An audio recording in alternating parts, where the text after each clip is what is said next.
नमस्कार किसान भाइयों, आप सभी का स्वागत है आपके कार्यक्रम कृषि दर्शन में। किसान भाइयों, हमारी फसलों में फफूंद हुए, जीवाणु हुए या वायरस हुए, इनकी वजह से रोग लग जाते हैं और ऐसे में हमारे किसान भाई की जो मेहनत है उस पर पानी फिर जाता है।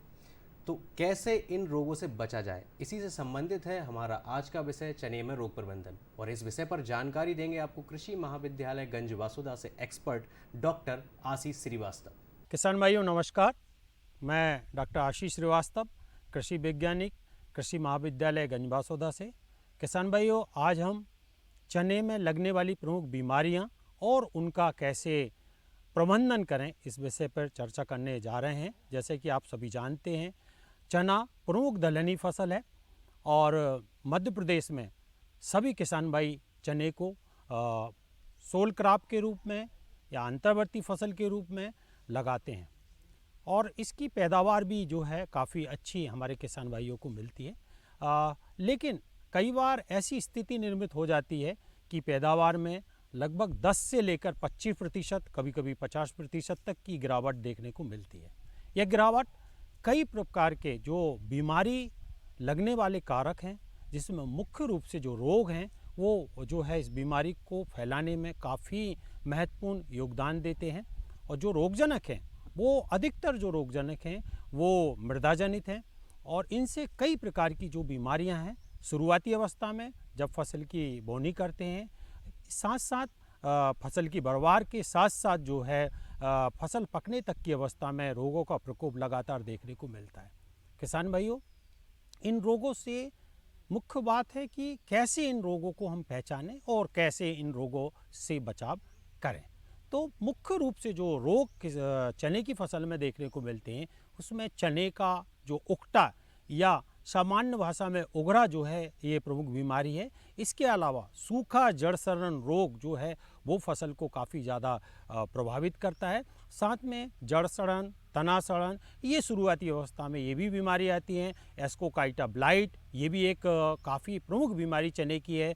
साथ में एक चटक चांदनी, ये जो है बीमारियां जो है चने की फसल में लगातार देखने को मिलती हैं और इससे काफ़ी ज़्यादा नुकसान होता है। किसान भाइयों, शुरुआत में जब किसान बोनी करता है उस समय यदि वह बीज बिना उपचार के बो देता है तो इन बीमारियों का प्रकोप ज़्यादातर देखने को मिलता है। चाहे वो खेत में एक ही खेत में लगातार अगर वो एक ही फसल लगाएगा, चना बार बार लगाता है, तो भी इन बीमारियों का प्रकोप देखने को मिलता है। तो किसान भाइयों, जब आप बोनी कर देते हैं उसके बाद फसल पर पैचेस में जगह जगह जो है सूखे पीले जो है पौधे दिखते हैं और उनके जो है शुरुआती अवस्था में जो है पत्तियां नीचे की ओर मुरझा जाती हैं और फिर देखते देखते वो पूरा का पूरा पौधा सूख कर पीला पड़ जाता है। ये लक्षण जो है जो उगरा या उकटा के सामान्यतः हमारे किसान भाई पहचान लेते हैं, लेकिन इस बीमारी को पहचानने का सबसे कारगर उपाय किसान भाई ये है कि उस सूखे जो पीले पौधे को आप उखाड़ कर देखें और देखेंगे तो आप पाएंगे उसकी जड़ तो स्वस्थ रहेगी, लेकिन जो तने का हिस्सा जो जड़ से लगा हुआ है उसको यदि आप आड़ा काटते हैं तो देखेंगे उसमें काले कलर की से लेकर भूरे रंग की लाइन जो है देखने को मिलती है, जिसकी वजह से जो है ये बीमारी जो है देखने को मिलती है और फिर इस बीमारी की वजह से पूरी की पूरी जो है फसल पे काफ़ी नुकसान देखने को मिलता है। तो किसान भाई, इस बीमारी से बचने का अगर मैं उपाय बताऊं तो इसका प्रमुख उपाय है कि शुरुआती अवस्था में जब आप चने की बोनी करने जाएं उस समय बीजोपचार पर विशेष तौर पर ध्यान देने की आवश्यकता है। और जिन किसान भाइयों ने यदि अभी बोनी नहीं की है वे किसान भाई बीजोपचार करने के उपरांत ही जो है फसल की बुआई करें। बीजोपचार के लिए 2 ग्राम थायरम के साथ 1 ग्राम कार्बेंडाजिम प्रति किलो बीज की दर से किसान भाई उपयोग कर सकते हैं। इसके अलावा अगर मैं जैविक फफूंदनाशक की बात करूं तो किसान भाइयों ट्राइकोडर्मा 5 ग्राम प्रति किलो की दर से बीज उपचार करें। और साथ में जो है इस बात का भी हमारे किसान भाई विशेष तौर पर ध्यान रखें, चूँकि दलहनी फसल है और दलहनी फसल में जो है राइजोबियम कल्चर का जो कि वायुमंडलीय नाइट्रोजन को संग्रहित करने में जो जीवाणु है काफ़ी महत्वपूर्ण कार्य करते हैं। तो बीज उपचार करते समय इस बात का विशेष ध्यान रखें FIR सबसे पहले फफूंदनाशक दवा से बीज उपचार करें, इसके बाद जो है कीटनाशक दवा लें यदि कीड़ों की समस्या है, और इसके ऊपर जो है राइजोबियम कल्चर से बीज उपचार करें। इसके साथ साथ चूंकि ये बीमारी मृदा जनित है, तो कहीं ना कहीं बचाव के लिए रोग प्रतिरोधी किस्में काफ़ी महत्वपूर्ण जो है भूमिका निभाती है। तो किसान भाई जो है JG 74 हुई, एक बहुत ही कॉमन महत्वपूर्ण किस्म है, आसानी से उपलब्ध है। JG 63 का भी आप ले सकते हैं, JG 16 ले सकते हैं। तो ये प्रमुख जो किस्में हैं, ये बीज जो है उकटा रोग के बचाव के लिए काफ़ी कारगर साबित हुई। तो इस प्रकार के बुआई से पूर्व किए गए उपायों से उकटा रोग को आसानी से खड़ी फसल पर रोका जा सकता है। लेकिन वैसे किसान भाई जिनके यहाँ चूँकि इनने बोनी कर दी है और यदि रोग का प्रकोप देखने को मिल रहा है, तो वे किसान भाई रोग से फैलने से या उसको आगे बढ़ने से रोकने के लिए हमारे किसान भाई जो है वो कार्बनडाजिम जो फफूंदनाशक दवा है उसकी 2 ग्राम मात्रा प्रति लीटर पानी में मिलाकर यदि छिड़काव करते हैं तो इस बीमारी से आसानी से बच सकते हैं। इसके अलावा किसान भाइयों चने के साथ अंतर्वर्ती फसल के रूप में अलसी लगाने से भी उकटा रोग को काफ़ी हद तक रोका जा सकता है। किसान भाइयों इससे उकटा रोग तो रुकता ही है, साथ में एक अतिरिक्त फसल भी जो है आप सबको मिल जाती है। तो किसान भाइयों 4 लाइन चने के साथ साथ 2 लाइन अलसी की लगाने से चने में उकटा रोग के साथ साथ चने में लगने वाली इल्ली से भी काफ़ी हद तक जो है नियंत्रण मिलता है। किसान भाइयों इसके अलावा प्रमुख रूप से जो बीमारी चने की फसल को ज़्यादा प्रभावित करती है उसमें मुख्य रूप से सूखा जड़ सड़न रोग, जिसको कि हम सामान्य भाषा में ड्राई रूट रॉट भी कह सकते हैं।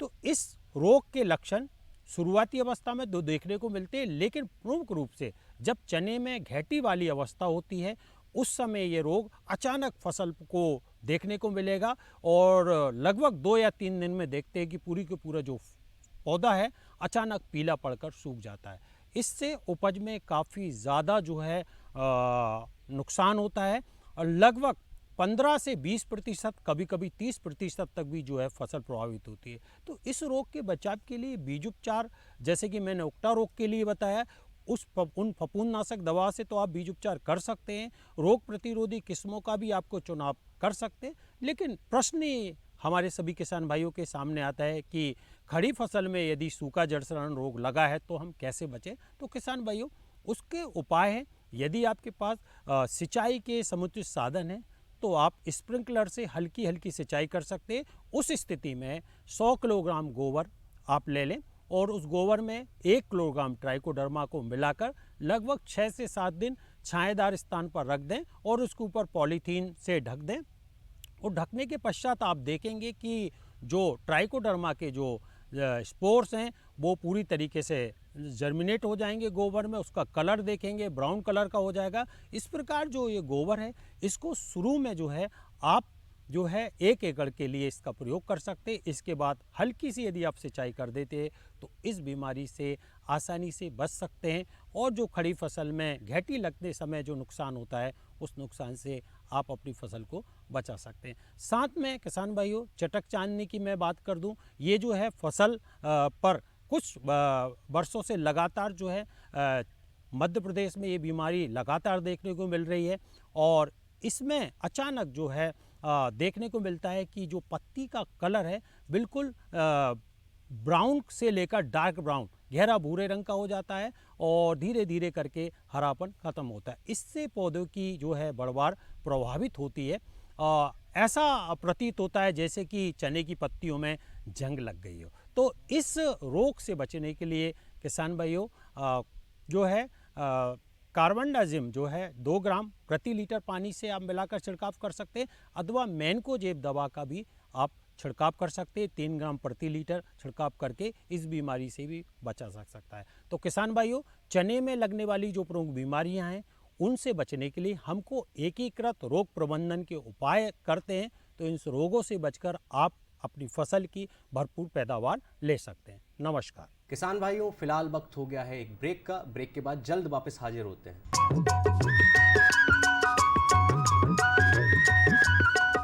अरे सुन तो। मुझे क्या सुनाना चाहते हो? जो सुनाओ मेरी सौतन को। किसको? अरे वही तुम्हारा मोबाइल फोन जिससे सुबह शाम दिन रात चिपके रहते थे और कहते थे किसान कॉल सेंटर से बातें हो रही हैं। अच्छा ये बात है। हाँ, क्यों? क्या हुआ? अब बात नहीं होती क्या? अब तो झट से बात हो जाती है। संबंधी समस्याओं का अपनी भाषा में तुरंत हल पाने के लिए पूरे भारत में किसी भी फोन से हेल्पलाइन नंबर पर संपर्क करें। किसानों का दोस्त किसान कॉल सेंटर।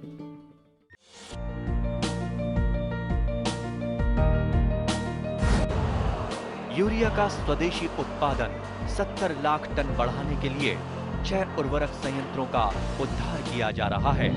FCIL के गोरखपुर, सिंदरी, तलचर और रामागुंडम संयंत्र, HFCL की बरौनी इकाई और BVFCL की नामरू फोर्थ। सोने पर सुहागा ये है कि देश में अब बनेगा सिर्फ नीम लेपित यूरिया, क्योंकि इससे होगा किसानों का फायदा ही फायदा। अनाज का उत्पादन 10% तक बढ़ेगा। बढ़ेगी 10 से 15% नाइट्रोजन क्षमता।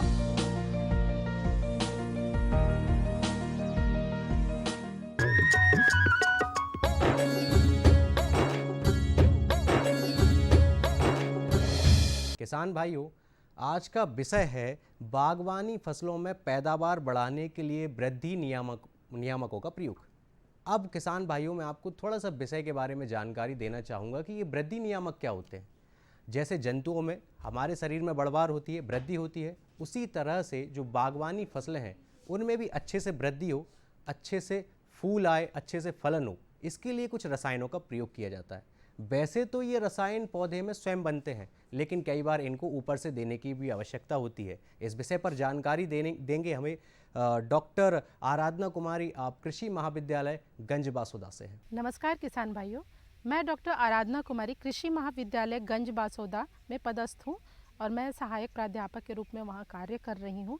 आज मैं आपको जानकारी दूंगी कि बागवानी फसलों में पौध वृद्धि नियामकों का प्रयोग करके कैसे आप बहुत उत्पादन बढ़ा सकते हैं और गुणवत्ता युक्त जो आपका उत्पाद है उसको प्राप्त कर सकते हैं।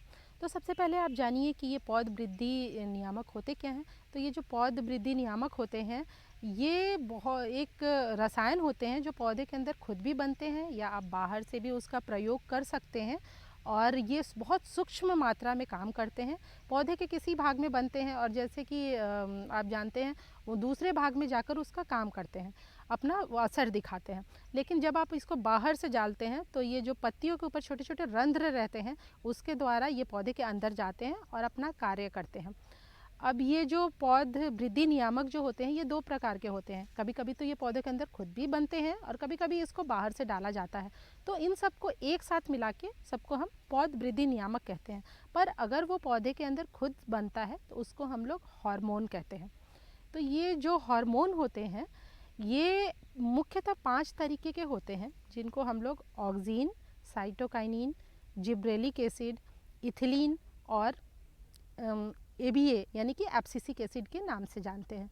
इनमें से 3 जो है वो वृद्धि को बढ़ाता है यानी कि वृद्धि वर्धक है, और 2 जो है वो वृद्धि को कम करने का काम करता है यानी कि वृद्धि अवरोधक है।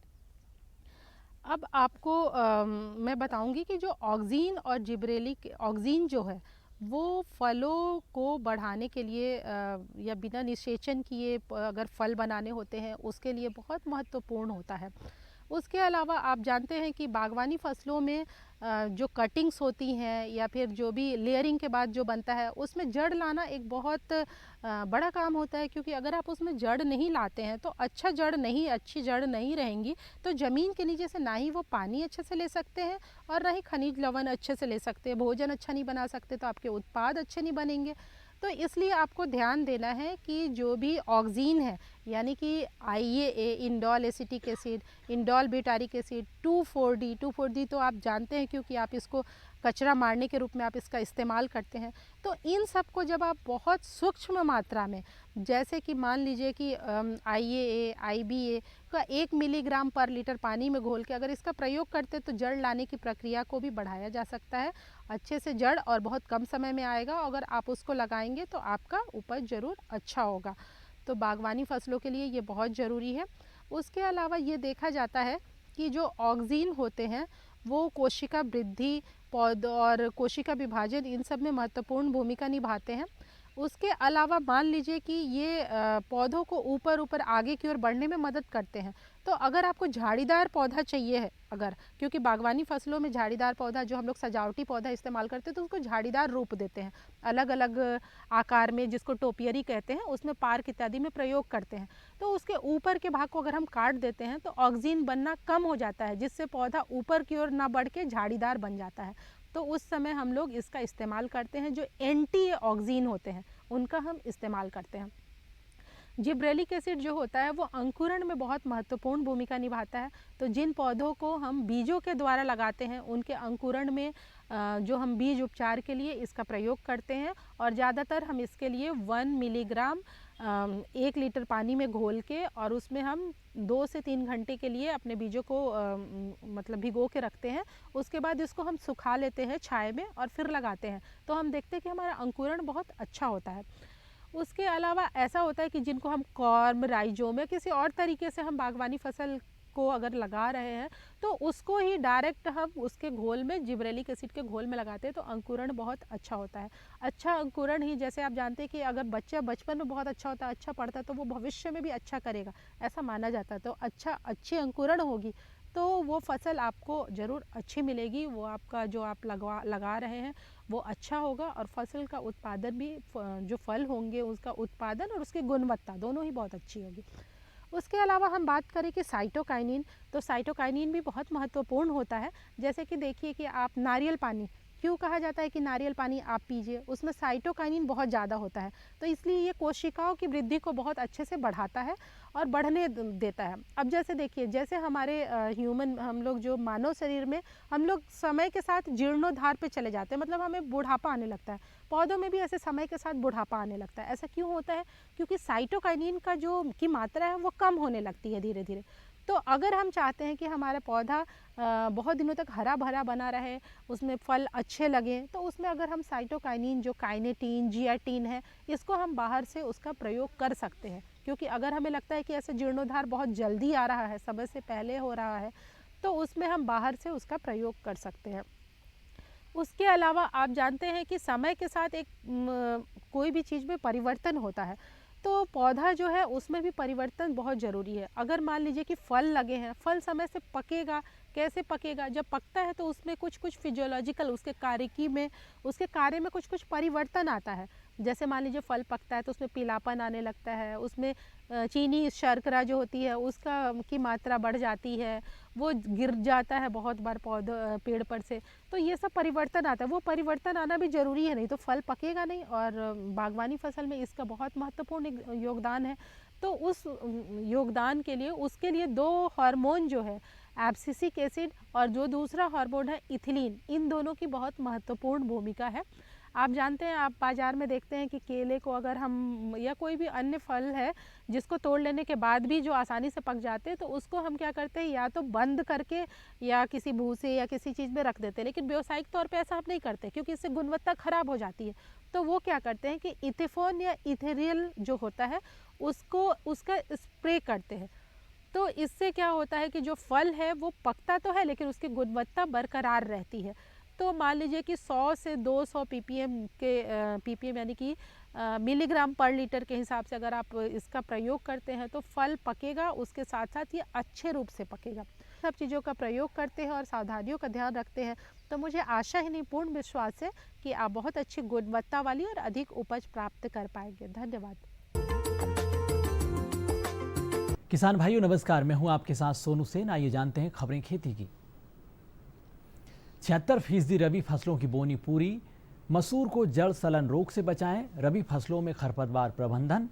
लहसुन को बैंगनी धब्बा रोग से बचाएं। फसलों को पाले से बचाने की सलाह। और अब खबरें विस्तार से।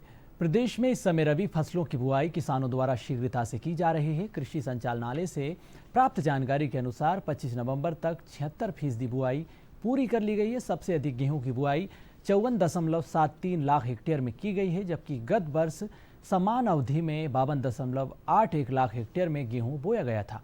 प्राप्त जानकारी के अनुसार इस वर्ष के निर्धारित बोनी लक्ष्य 139.26 लाख हेक्टेयर के विरुद्ध अभी तक 94.34 लाख हेक्टेयर में बुआई हो चुकी है।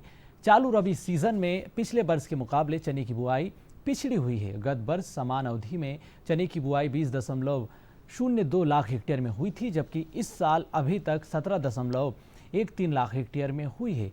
किसान कल्याण विभाग ने इस साल 24.47 लाख हेक्टेयर में चना बुआई का लक्ष्य रखा है। चने का सामान्य क्षेत्र 28 लाख हेक्टेयर है। रबी की अन्य फसलों की बुआई में गत वर्ष की अपेक्षा तेजी आई है, जो कि बुआई निश्चित लक्ष्य 52,000 हेक्टेयर से पिछड़ते हुए 33,000 हेक्टेयर में हुई है, जबकि गत वर्ष समान अवधि में 61,000 हेक्टेयर में हुई थी, जो कि बुआई की गई थी। रबी की अन्य फसलों में मटर की बुआई 1.98। मसूर को जड़ सलन रोग से किस तरह से बचाया जाए, इस बारे में अब हम बात करेंगे। मसूर के पौधों पर जड़ सलन रोग देरी से प्रकट होता है। रोग ग्रसित पौधे खेत में जगह जगह टुकड़ों में दिखाई देते हैं।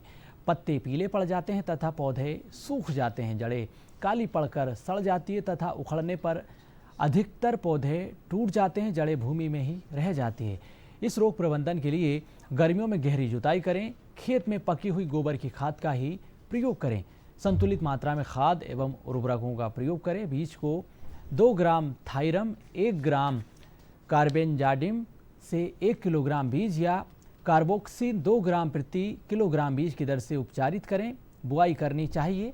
उक्टा निरोधक व सहनशील जातियां जैसे JLAJ L1, नूरी IPL 81, RBL 31 का प्रयोग किया जा सकता है। रबी फसलों में खरपतवार प्रबंधन किस तरह से किया जाए, इस बारे में अब हम बात करेंगे।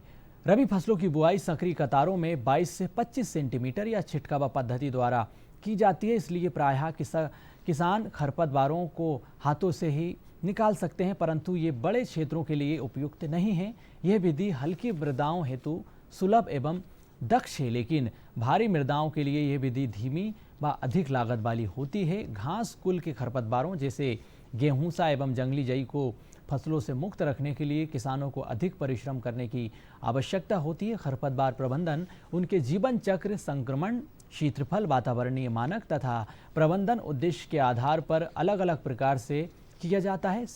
सफल खरपतवार प्रबंधन के लिए पूर्ण रूप से पौधे की पहचान, प्रभावी प्रबंधन विधियों की पहचान तथा समय समय पर इनके प्रभावों की मॉनिटरिंग आवश्यक होती है। सदस्य वैज्ञानिक विधि द्वारा अनेक कृषि से संबंधित क्रियाओं तथा जैसे फसल चक्र अपनाकर, फसल की जातियों व खाद की छांट करके, भूमि सुधारकों का प्रयोग करके, गर्मियों में परती रखकर, फसल मृदा जल प्रबंध करके, इसके अलावा खेत में सिंचाई करने के लिए बनाई गई नालियों व मेड़ों को कम करके भी काफ़ी हद तक खरपतवारों को कम किया जा सकता है। रबी फसलों में खरपतवार प्रबंधन रासायनिक विधियों द्वारा भी किया जा सकता है। रबी फसलों को प्रमुख रूप से जंगली जई, बथुआ, अकरी एवं खेसारी जैसे खरपतवार अत्यधिक नुकसान पहुंचाते हैं। लहसुन को बैंगनी धब्बा रोग से किस तरह से बचाया जाए। लहसुन में बैंगनी धब्बा रोग की प्रारंभिक अवस्था में पत्तियों तथा ऊर्ध्व स्तंभ पर सफ़ेद अंदर की तरफ बैंगनी रंग के चकत्ते बन जाते हैं, जो बाद में बढ़कर बड़े बैंगनी धब्बों में बदल जाते हैं। रोग संक्रमण के स्थान पर पत्ती एवं तना कमजोर होकर गिर जाता है। इस बीमारी का प्रकोप फरवरी से अप्रैल के महीने में अधिक देखा जाता है। लहसुन में इस रोग नियंत्रण के लिए बीज कलिकाओं की बुआई के पूर्व थायरम और कार्बनडाजिम के 3 ग्राम सम्मिश्रण से प्रति किलोग्राम बीज की दर से उपचारित कर बुआई कर सकते हैं। मेनको जब 0.2 प्रति लीटर का छिड़काव 500 से 700 लीटर प्रति हेक्टेयर के हिसाब से पानी में मिलाकर छिड़काव किया जा सकता है।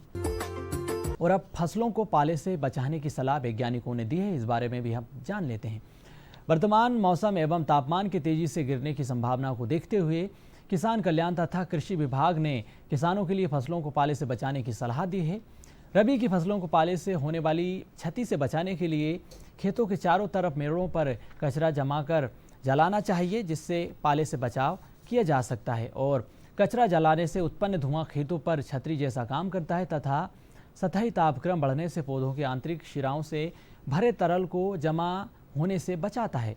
इस तरह फसल पर पाले का असर निष्प्रभावी हो जाता है। इसी प्रकार फसलों को हल्की सिंचाई देने से भी पाले का असर नहीं होता है। तो फिलहाल किसान भाइयों, खबरें खेती में इतना ही। मुझे दीजिए इजाज़त। नमस्कार। किसान भाइयों, आज के लिए फिलहाल इतना ही। नए विषय के साथ दोबारा मुलाकात होगी, तब तक के लिए मुझे दीजिए आज्ञा। नमस्कार।